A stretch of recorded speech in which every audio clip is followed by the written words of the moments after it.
principles of the Ummah, the social order of Islam, is unique. None of the terms in Western languages can be used to describe it. In English, the expression social order means the system of values and principles which govern the life of a society. The Ummah for me is what ties the Muslims throughout the world together. Principles, best interest, beliefs, all these values that Muslims hold dear to their hearts and they share will make them into one Ummah. So an Ummah, as far as I'm concerned, is what ties me and the Indonesian brother together. So when I see him and say Salamu Alaikum and he say Wa Alaikum Salam, I know we belong to the same Ummah. Any system of any values or principles qualifies for the naming of them, since even what may be described as chaos is a form or order of social living. Hence, it is proper to speak of capitalist, communist, democratic, fascist, social order, or an English, American, French, Chinese, or Indian social order. I think that the word itself has also been used more broadly. It comes from the word for mother, having a common mother. And so a family is a form of Ummah, the clan is a form of Ummah, the tribe is a form of Ummah, the nation is a form of Ummah. But I think Faruqi would say that society is the term that comes closest to what the Arabic word Ummah is used because of the element of volitional membership. You have to choose to be a member, essentially. You choose to be a member, that's right. It is not to be confused with community, which is defined as an involuntary grouping of humans who are one or alike in race, language, history, culture, geography. The Ummah is a universal society whose membership includes the widest possible variety of ethnicities and communities, but whose commitment to Islam binds them to a special and specific social order. You're not tied in by ethnicity. You're not tied in by a literal common mother. You're not even tied in by a common mother tongue, although some people seem to think that you have to speak Arabic to really be a Muslim. But rather, the contrary, you have identified with that which makes one a Muslim and become part of that society. The matter is further complicated by the fact that each one of the Muslim communities is the Ummah, the microcosm, for it is necessarily and legitimately responsible for speaking and acting for the world Ummah as long as the latter has no legally constituted government or institution capable of enforcing Islamic law. The reason for this is the fact that it is Islam which provides them with all the important categories of culture and civilization. Hence, there is far more justification for their identification on the basis of Islam, which they share with the world Muslim Brotherhood, than on the basis which makes them a community.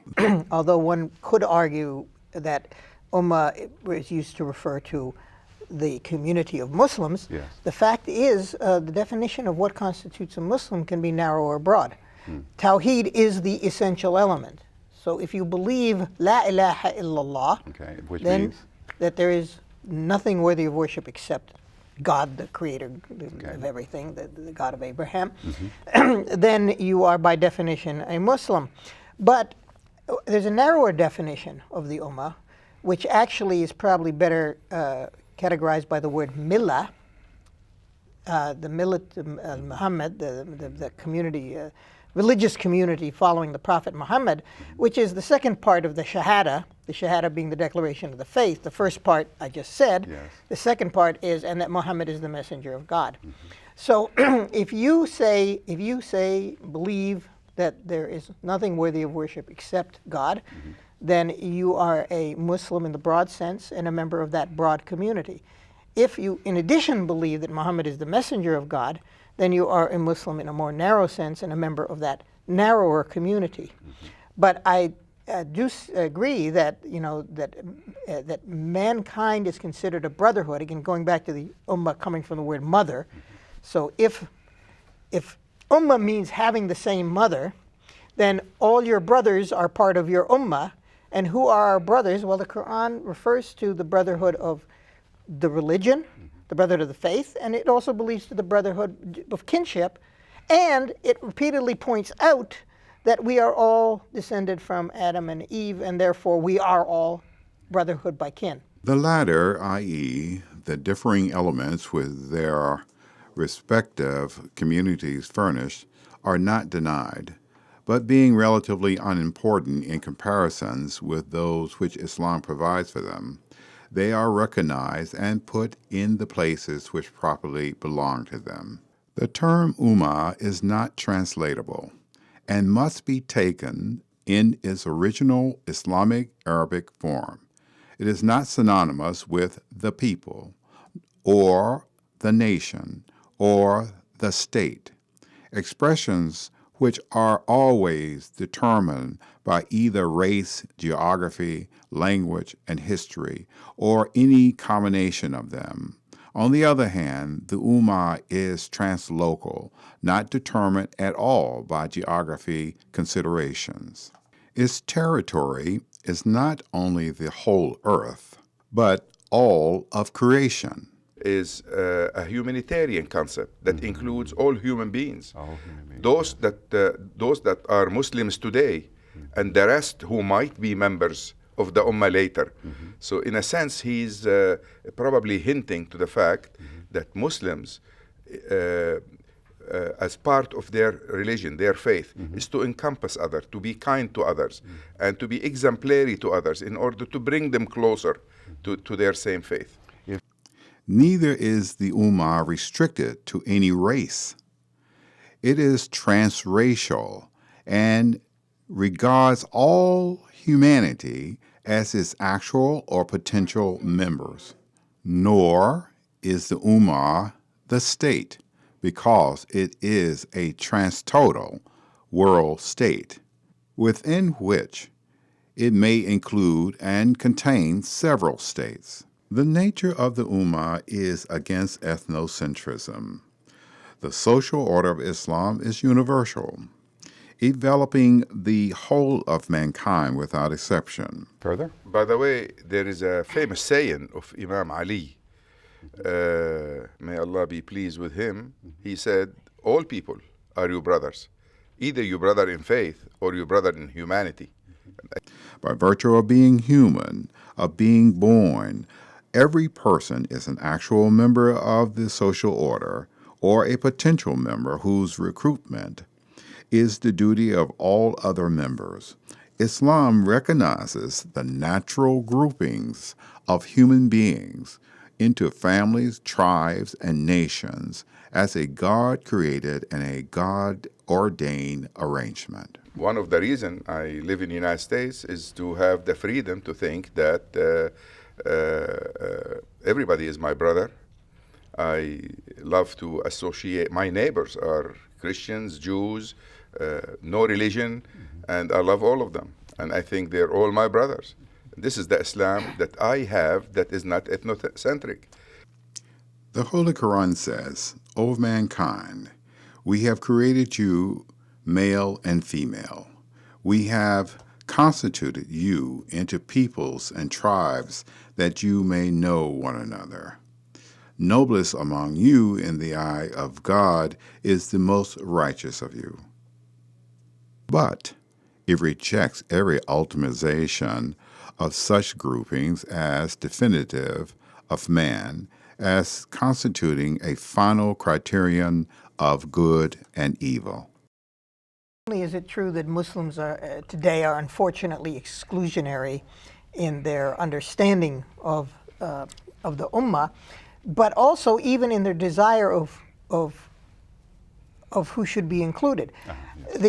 I'm thinking of the law in Malaysia where they passed a law prohibiting Catholics from referring to God as Allah. So they're saying, not only do we want a dividing line that, that marks you as outside and us inside, but we also don't want you to use any language that might obscure that dividing line, which is absurd because, of course, Arab speakers know that Allah is the name of God used by Christians, Jews, and Muslims who you speak Arabic. Yes. Right. That's fascinating how people work at dividing folk. While extending the legal notion of the family to include all the relatives who can show their genealogical relations to one another, however remote, and governing their mutual relations of inheritance and support by law, Islam established for the larger groupings of tribes and nations the functions of complementing and cooperating with one another for the benefit of all. Let me mention what the Quran says about Ummah, Okay. because I learned from the years I spent translating the Quran that we cannot just throw the Quran into the conversation without being specific on what we mean. The Quran clearly mentioned the word Ummah in the ayah 92 of Surah Al-Anbiya. إن هذه أمتكم أمة واحدة وأنا ربكم فاعبدون. This is your Ummah, one, united and integral. This is a commentary by Dr. Farouqi. And I am your Lord, serve me. I have to tell you that Quran never defined specifically what is an Ummah and who is a member of the Ummah. He left that to us. The Ummah is mentioned in the Quran to serve us. We are not there to serve a concept of an Ummah. So as long as the Ummah can serve us, we can talk about it, work on it, develop it, and it will change. Above all, individuals as well as groups stand the law. Ethnic diversity is a fact. It is also, to a certain measure, desired. Beyond that measure, Islam regards it as material, subject to the dictates of the law. When ethnicity becomes ethnocentrism, Islam condemns it as kufr, apostasy, because it implies the setting up of another source of the law for good and evil, namely the ethnicity itself. Dr. Farouqi was ahead of his time. The 1970s. Yes, some concept he mentioned here were fantastic, were ahead of their time. Some others became antiquated because we left them behind and moved forward. Like right now, I'm a part of an important community, a cyber community, where I have friends, relatives, neighbors.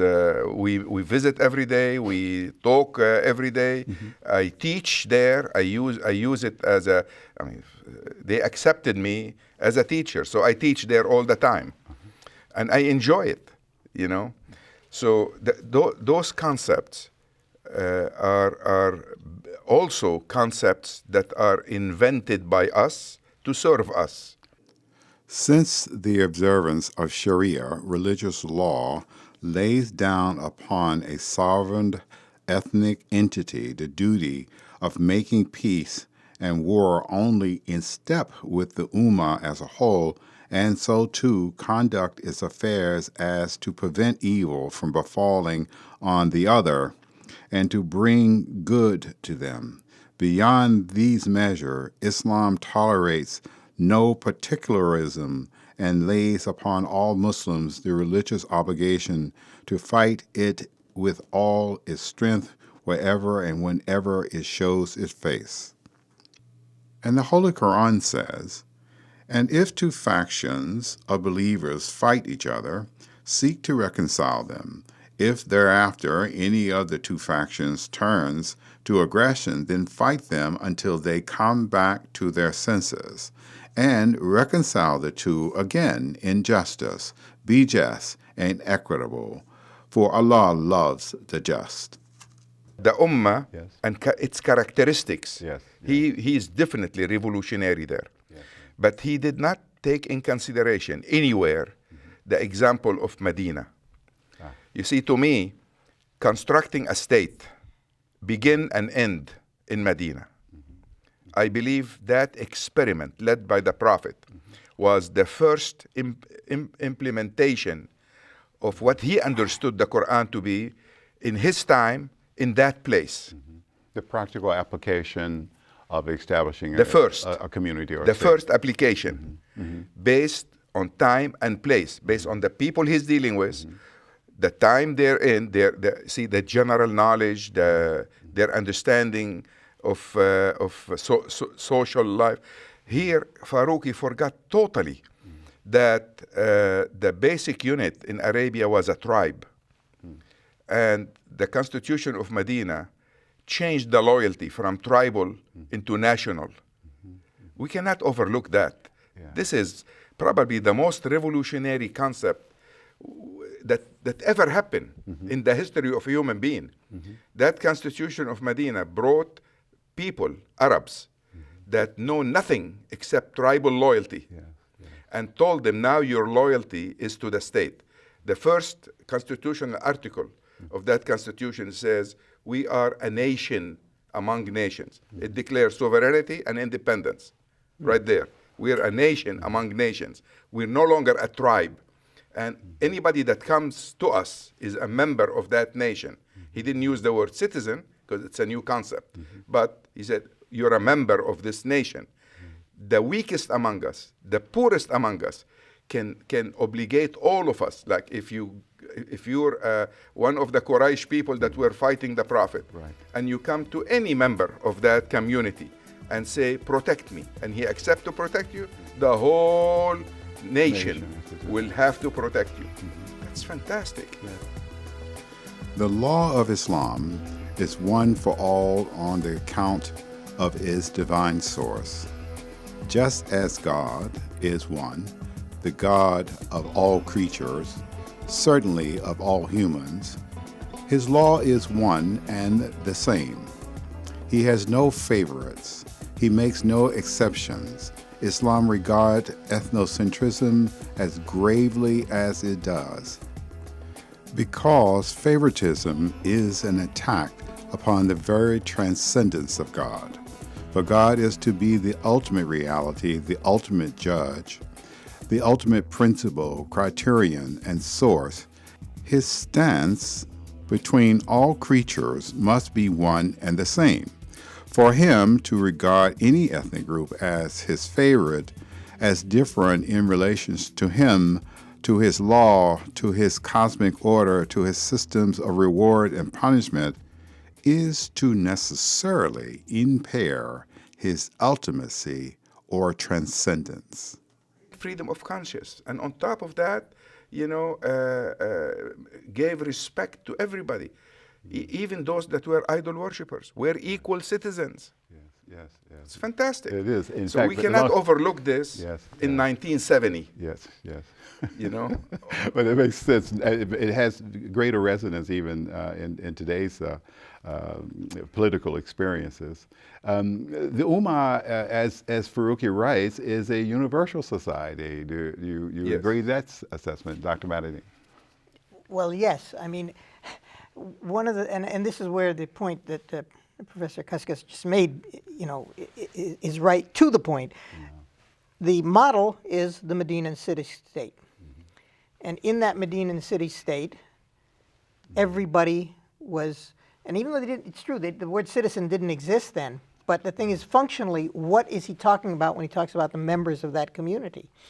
He's clearly not talking about just the Muslims, because he says all of the members, whether they're Muslim or not, have the same duties to protect the community, the city-state, and that all of them will have their rights protected, including the right to practice their respective religions, even those who had not yet left polytheism, which is quite remarkable when you think about it. So he's talking about citizenship, even if he didn't have the word for it. Yes.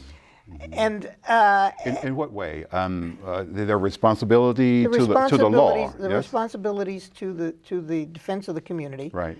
And the protection that the community will give them. Yes. Now, of course, I'm not saying, I'm not going to claim that the Muslims and the non-Muslims had equality. Right.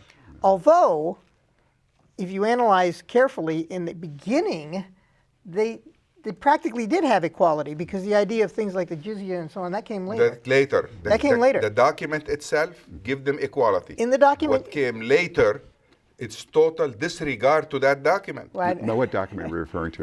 The Constitution of Medina. Okay. The Medina Compact, Mithaq al-Medina. which was the, Okay. the This is agreement, very good. the agreement under which Muhammad would lead the community, and under which all the citizens pledged their. Again, see, I don't think you can avoid using the word citizen, but they would. But the members of the community pledge their loyalty to the community. They do so by agreeing to this written document, and as he says, when you look at the written document, you don't find these things. Now, I don't want to use the word disregard myself, because the jizya is mentioned in the Quran, but the fact is, it was revealed later. It's I a see. later development. Yeah. Doesn't make it good or bad. It makes it a later development. It allows for the possibility of, it allows for people to remain citizens without having the duty To of fight. fighting for the community. I see. The claim that ultimate reality is plural is a contradiction unworthy even of the small mind. The social order of Islam is universalist in tendency, though it may be currently exist in one nation or another, a group of nations, or merely a group of individuals. It is one in that it seeks to guide all of mankind. Islamically speaking, therefore, there can be neither an Arab, nor a Turkish, nor a Persian, or a Pakistani, or a Malay social order, but one, the social order of Islam. However, the social order of Islam may begin in any country or group, but it soars and turns non-Islamic if it does not move continuously towards including all of mankind. The ideal of the universal community is that of Islam, expressed in the world, Ummah.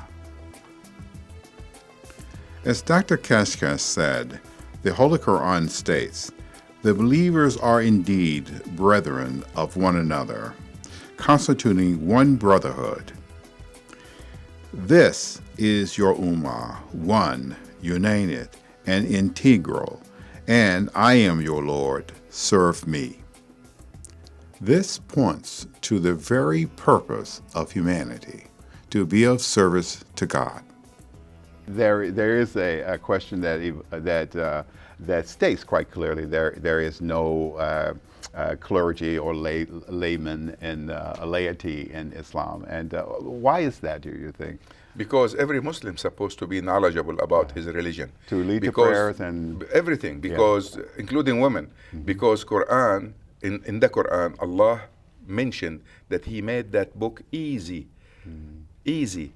Easy means anybody can read it, understand it. Yeah. They don't have somebody to interpret it to them if they take enough time to read it.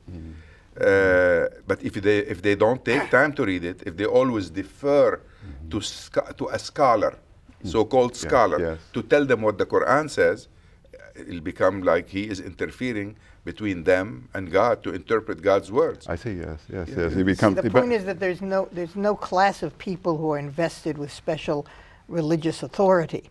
Yes. Religious authority, to the degree that it exists, is earned. The Islamic social order is comprehensive in the sense that it holds Islam relevant in every era of human activity. The base of the social order is the will of God, which must be relevant in every creature insofar as God had endowed it with constitution, a structure, and a function. Human beings, in their physical, personal, social, and spiritual natures, do have a God-given constitution which they ought to fulfill. While the universalism of Islam is evident in the fact that the injunctions of Islam are addressed to all humans by virtue of their humanity, its comprehensiveness is so in the fact that where it left any area of human behavior not sufficiently legislated for, it placed that burden upon the Muslim. The Muslim is obligated to seek the application of the revelation to the everyday affairs and problems he encounters. Ijtihad in Arabic is a universal duty incumbent upon all Muslims, as Allah affirms in the Holy Quran 6:38. Tell me about this idea that Faruqi brings up in his book that becomes a social problem. It says that Islam's social order is against ethnocentrism. Do you agree with this, Dr. Imad-ad-Dean? Is Islam against ethnocentrism, and why? Well, fundamentally, I think that's correct, although I would be concerned about people taking it too far and to try to deny that there are ethnic, that there are ethnicities at all. Yes. Rather, these are some things that to be recognized and to be cherished. As the Prophet said, diversity is a blessing to my community. Yeah. The problem is when people try to make one ethnic group to be superior to another, or same thing in this context, ethnocentrism, more Islamic than another. And there are, I mean, if I'm going to speak frankly, I will say one of the things that most distressed me about my visit to Malaysia, which is otherwise a beautiful country with beautiful people, and I love them, but the Malay tended to see the Malay as the Muslims, and that the others, especially the Chinese, but also to a lesser degree the Indians and the others, that, they are not Muslims, even to the point that they wouldn't be interested in converting somebody, which is because this is not for them. It's the religion of the Malays. Now, this is quite surprising, since you, of course, have Arabs who think it's the religion of the Arabs. So I was that was the thing that distressed me. So to say that, and then I've seen it elsewhere. One of the things, the unities of Islam should be across racial lines. And yet in this country, I see a kind of feeling of superiority among some of the immigrant community over the African-American community. Yes, sure. Even though it's... And so do we. We see superiority over immigrants. That's interesting. We have people who look down on the immigrants. Well, okay, fair enough. Stupidity is stupidity. The social order in Islam is free. If it is built by force, or if it executes its program through coercion of the people, the social order would lose its Islamic mission. Regimentation may well be necessary, but it can be legitimate only if it is restricted to the area of implementation. Prior to that, Islam requires shura, mutual consultation, on the very instituting of regimentation, which can, at any rate, only be temporary to a specific project. A lot of Muslims seem to think the ideal fantasy of a Muslim ummah is where absolutely everybody looks, thinks, acts the way they do. Well, that's not, and towards that end, they sacrifice the ideal of unity. Because that means when you do not look, think, feel, act the way I do, then I have to try to exclude you. It's no longer now just the exclusion of the non-Muslims, but the exclusion of the heretics, or the deviationists, or those of disguised unbelief, or whatever term you want to use to apply to them. And so uniformity is the enemy of unity. Diversity is the friend of unity.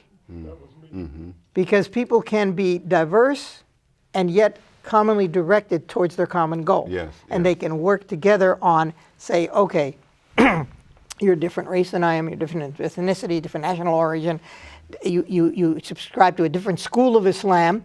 You pray, you break the fast several minutes after I do, but we are going to feed the poor and needy together. We are going to fight oppression together. We are going to educate people together. We can do all these things because we are part of the Ummah. Where regimentation is the rule and coercion is recourse to on principle, the outcome may well be a successful actualization of the divine pattern. But it is an actualization whose value is utilitarian, not moral. For it to be moral, it would have to be entered into by its subject voluntarily, as a free decision taken out of a personal commitment to the value of the divine pattern in question. In the Quran, Allah says that He will destroy Qura, Qarya. Qura in the Quran is defined not geographically, not a village, as it means in Arabic. Qura are specifically area settlements, human settlements, where people are from the same family, from the same color, from the same ideas, and reject any change. Because of that, God destroyed them. And the minute in the Quran you see one person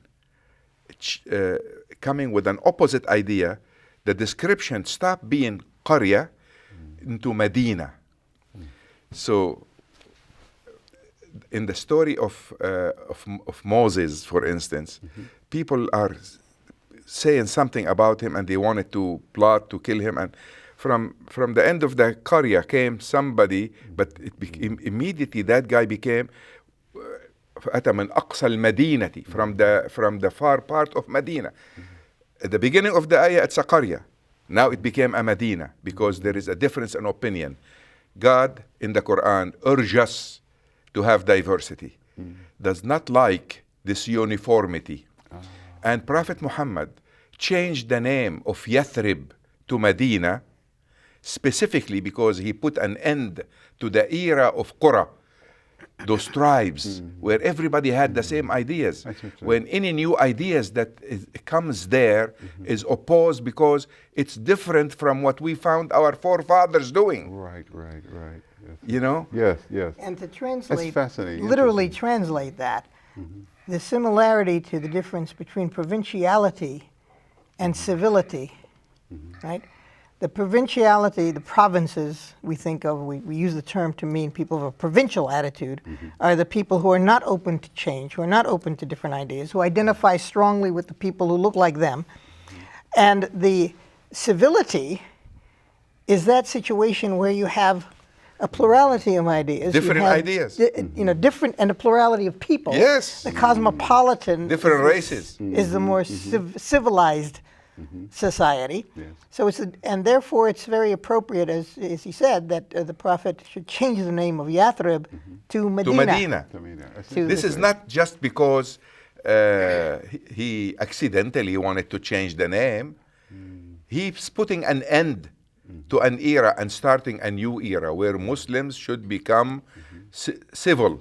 Do you know that constitution of Medina that I told you about? Sure. It doesn't say that Islam is the religion of the state. It doesn't even say the Quran is a major source for legislation. It's a totally civil state. There is no doubt that Islam seeks the actualization of both the utilitarian and the moral values, but it does not tolerate and it pays no respect to the former without the latter. God has taught us this lesson eloquently in the Quran. To the suggestion that humans were about to be created, the angels who can do no wrong but fulfill God's commandment demonstrated, would you then, O God, create a creature that is capable of corruption and homicide when we do nothing but praise and glorify you? God answered, I have a purpose which you do not know. Were humans like angels, incapable of evil, their deeds would fulfill every divine desire and imperative, but they would not be moral. The moral is the highest part of the divine will. Certainly, therefore, it must be the highest of what is required of a man For a will that does not enjoin the moral cannot be divine, because it would then be in contradiction with itself. 548. It says, you're different, but try to compete in what is good. One is good. You know, I mean, Good. this is where Dr. Farouqi missed a major point. Yeah. A major point. Yeah. He tried to make the Ummah as the focus of all Earth population, and everybody else is outside that Ummah. I see. He is a wall builder in that sense. We like to be bridge builders. I got you. Yes. Well said. I mean, seriously. Sure. You know, for a simple reason. Islam, the definition of Muslim, according to the Quran, he mentioned it few minutes ago. There is no deity worth of worship but God. The same truth is stressed in the Quran in yet another passage, still more dynamic than the first and as eloquent. We offered the trust to heaven and the earth and mountains. God said, but they rejected it out of fear. Man carried it. Throughout heaven and earth, the will of God is actualized with the necessity of natural law. The creatures of heaven and earth are not free to do or not to do so. Hence, their actualization is not moral. Only man's is moral, because only he is free before the divine imperative. That is why only he carries the divine trust. To cause humans to actualize value, if it cannot mean to coerce them into such actualization, must mean to persuade them to do so of their own accord. This means that the value actualization to be moral, it has to mean no more than teaching or convincing humans that values are values, that divine commandments are the desirable pattern. This makes of the social order of Islam a seminar, a school on a large scale where the business of government and leadership is to teach, to educate, to convince, to persuade, to enlighten, and to guide. Evidently, the Ummah is not an accidental growth of nature. It does not exist for its own sake, and much less for the sake of any of its constituents.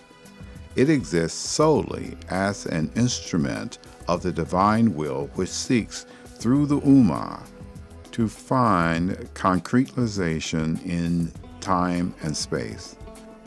It constitutes the matrix of God's definitive revelation, the instrument of His will, and the point at which the divine meets the cosmos.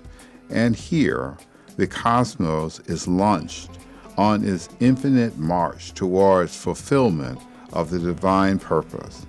As the Quran has put it eloquently, the Ummah exists so that the word of God may be supreme. The first Arabs, because in my translation I had to deal Imad-ad-Dean and Allah al-Islam. The only religion recognized by God is Islam.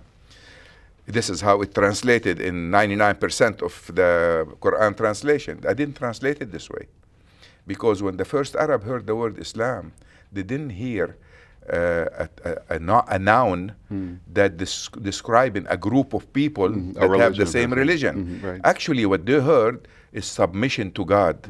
That's what Islam is. So to make it a noun will defeat the purpose that God meant when He meant it as a verb. A friend of mine who is not a Muslim, I was calling him to Islam. He said, Safi, every morning I try to be a Muslim. And by the end of the day, if I fail, I try the next morning. So it's not like an identity card you put in your pocket.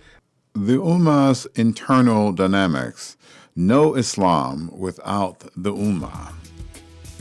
God commanded, "Let there be of you an Ummah to call to the good, to enjoin virtue and forbid vice.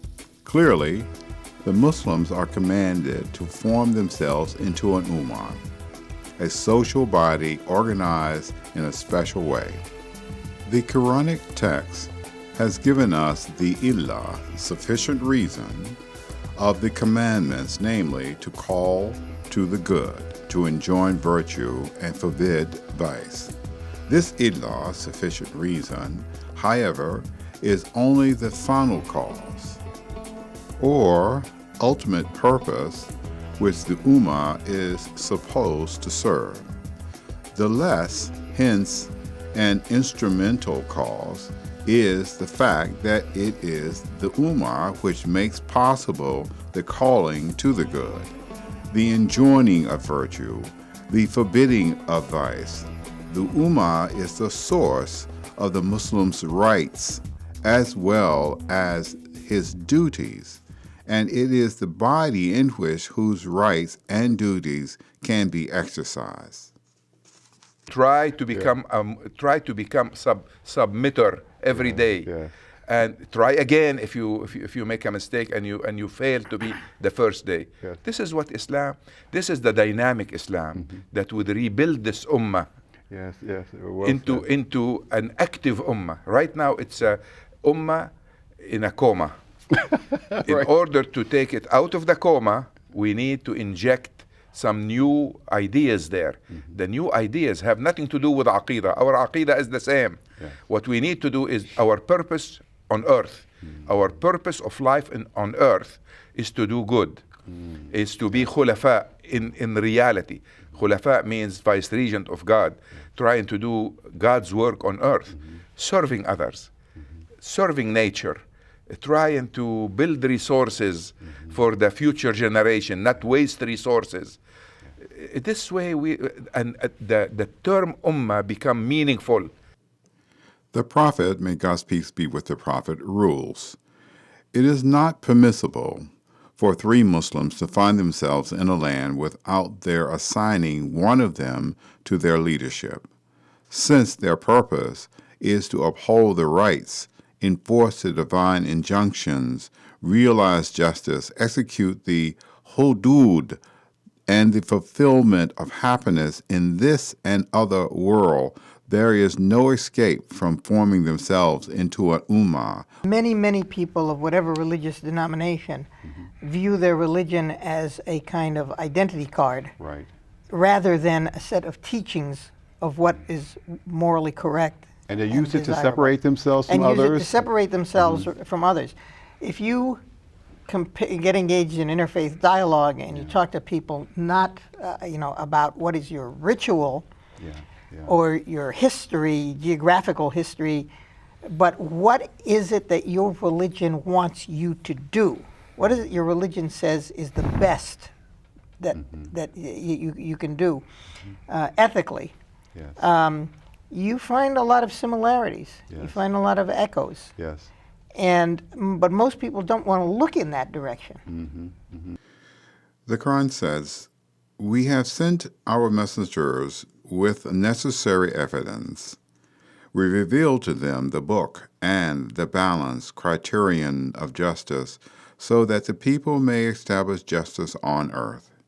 We have given them steel, an instrument of great power, that benefit to mankind may be actualized, and those who wish to help the cause of Allah and His Messenger may do so. Allah is almighty and exalted. We have sent down to you the book in truth, that you may meter out justice to the people according to His revealed criteria.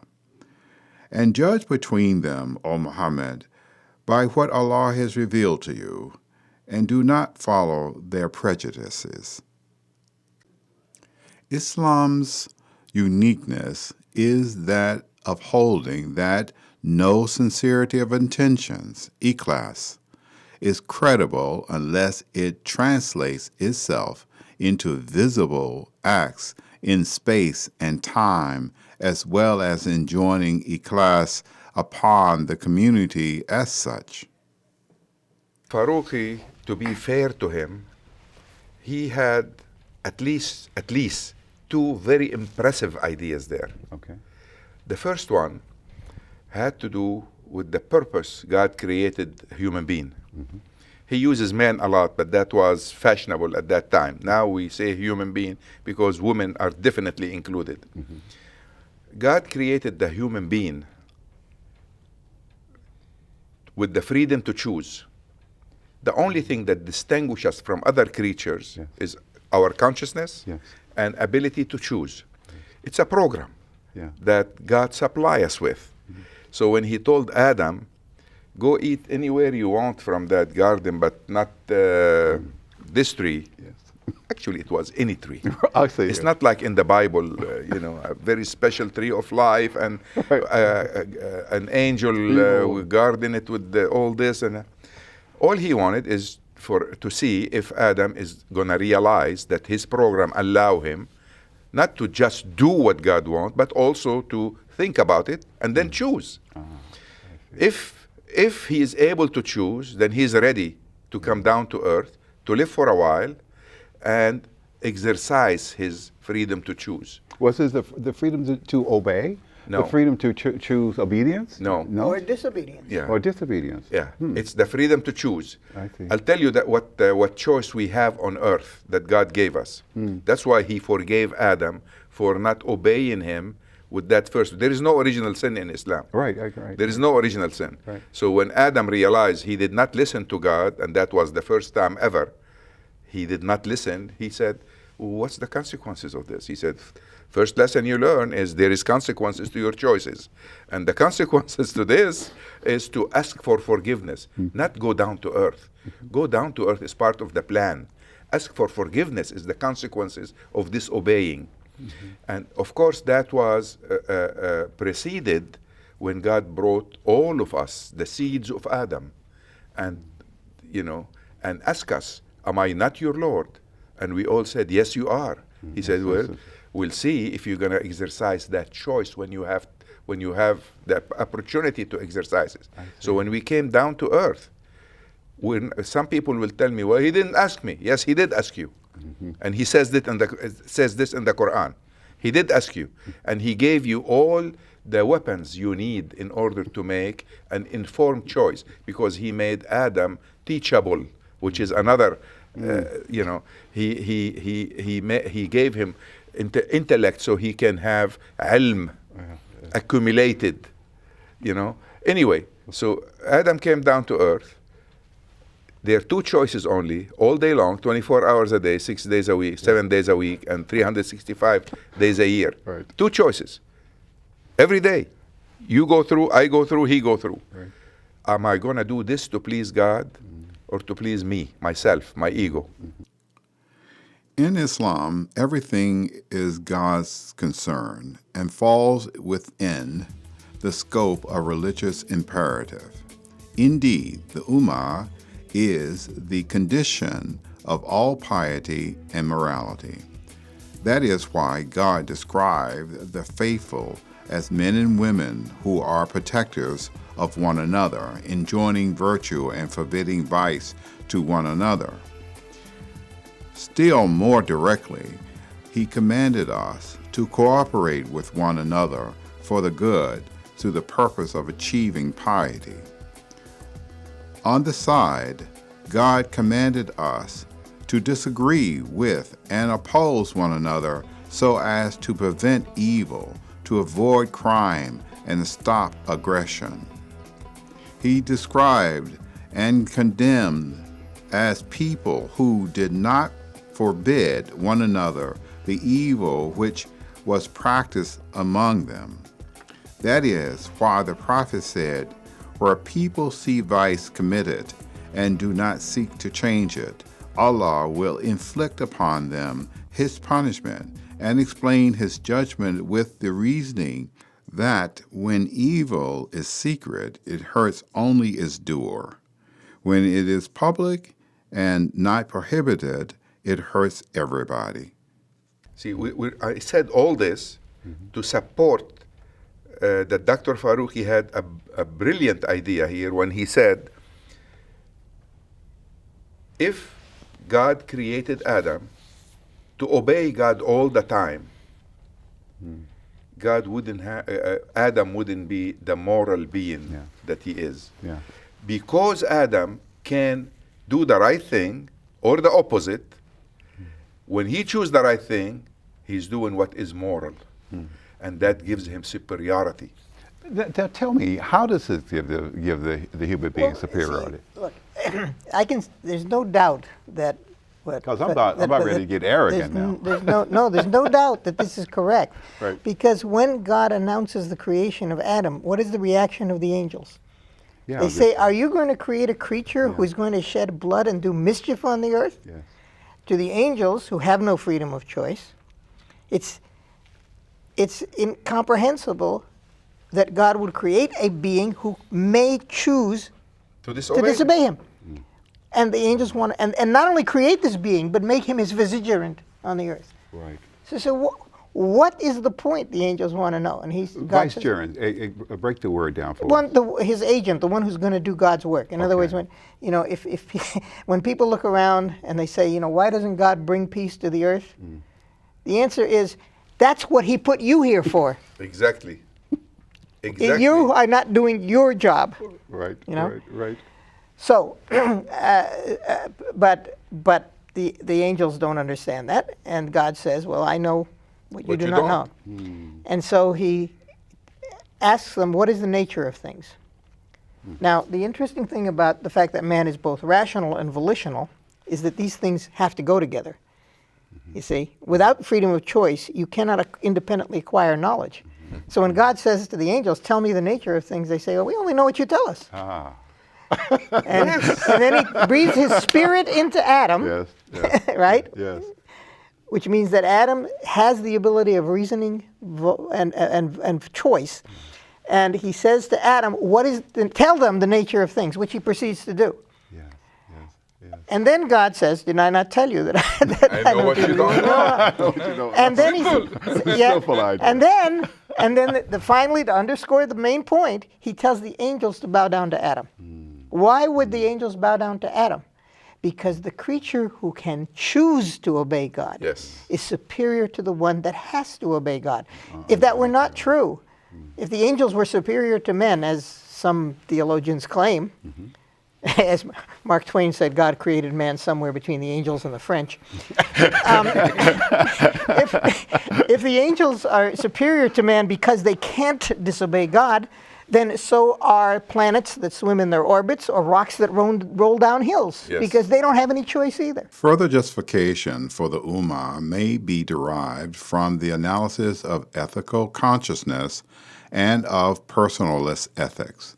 The former reveals that the moral imperative is one which derives from, is applied in, and has meaning only in the context of the web of relations with nature and other persons in which the moral subject stands and lives his life. The service of God being the realization of his will, and the divine will being the precept, the values, and the prius which makes everything valuable. It follows that if man is to serve God, he must stand in the interhuman relations which can actualize the moral values. The freedom of choice is based on data we are gathering, and then we understand it and analyze it our own way, and based on that, most of the time we make decisions. But all decisions, like I said, are between two decisions. Am I doing it to please God or to please my ego? Yes. And I think, yes, Faruqi did kind of touched on this, but you both have evolved the idea much clearer, at least in my mind, on it. And this divine trust, tell us a little bit about that. Why would God give this trust to the human being? You explained a little bit of yes. Well, again, as Safi mentioned, the Quran says that there was a kind of pre-existence where God offered all of creation the ability to have rational volition. And everything except humanity said, no, we don't want that responsibility. Yes. Only human beings, the Quran said, was arrogant. We're arrogant enough to say, yeah, we can do that. Yeah, that's what we want. You give us to us. Which is why, people who complain, say, why did God give us the burden of free will, are being disingenuous. Because do any of them want to be literal slaves? No. No, they don't. So that the idea that in a pre-existence you were given the choice, even whether that literally happened or not, the fact is, if we're honest, given the choice, that's what we would have said, because that's what we'd say right now if we were pushed to it. Yes, nobody wants to be a slave. So to be less of a slave, to use rational choice, to use your mind, and to make quality choices makes you less of a slave. Not only that, Farouqi said it beautifully. Yeah. He said, unless you're free to decide, you're not a moral being. you're not a moral being. It's absolutely I can even say it further. All those that are not free are not responsible for their deeds. Yes. In order for the system that God created to work, we have to be free agents. God said, the Ummah of yours is one Ummah. In saying this, God meant that the believers shall have one fulcrum around which to rally, one overall purpose, a keystone value which brings all endeavors under one all-encompassing meaning, namely the service of God. The Ummah is and must always remain one because God is one, and His service is one. His will for all mankind, for all places, for all times, as explained in the Quran and the Sunnah of the Prophet, may God's peace be with the Prophet, and crystallized in the Sharia is one. His will is for all people, all mankind, being absolutely equal in His vision. He does not expect of any people or race more or less than He expects from all others. The oneness of the Ummah is therefore religious and moral, not biological, geographic, political, linguistic, or cultural. To say this does not mean that the religious unity of the Ummah is not reinforced or compatible by those other kinds of unity. The unities of space and geography, of language and culture, of biological descendants and race can, and in fact do, help support the religious unity. The nearer relations are more entitled to man's good deed is a principle of Islamic law. What Islam is saying here is that no kind of physical nearness should ever be allowed to determine the conduct of either the Muslim individual or the Muslim group, over and above the religious and moral factor. We have created you all of one male and female, God said, and made you into tribes and nations that you may know one another.